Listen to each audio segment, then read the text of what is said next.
नमस्कार दर्शक बंधु, आज आम किसी गुरुत्वपूर्ण जीके उपर नजर पकाइबा।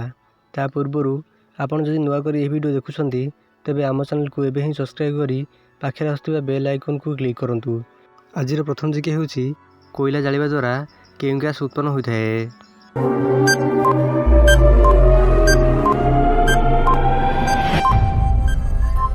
यार सठिक आंसर हेउची अंगारकाम्ल गैस। कोयला जालिबा द्वारा अंगारकाम्ल गैस उत्पन्न होइथाए। परवर्ती प्रश्न, केउं यंत्र साहाय्य शरीर तापमात्रा मपा जाए?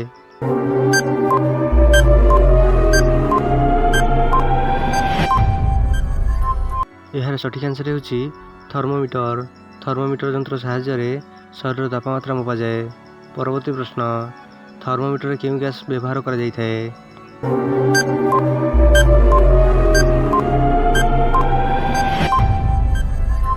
यार सठिक आंसर हेउची हीलियम। थर्मोमीटर रे हीलियम गैस व्यवहार करा जाइथाए। परवर्ती प्रश्न, केउं यंत्र साहाय्य हृदयर स्पंदन मपा जाए?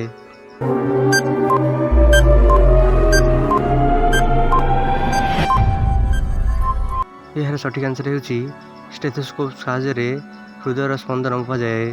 परवर्ती प्रश्न, एलपीजी रो फुल फॉर्म कौन?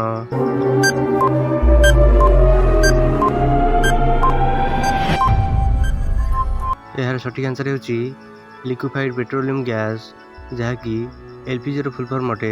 एही भली इंटरेस्टिंग जीके जानिया पाई आम चैनल को एबे सब्सक्राइब करी पाखे आसुवा बेल आइकन को क्लिक करंतु, जहाँ द्वारा आप सर्वप्रथमे लाटेस्ट जीके जानी परिबे।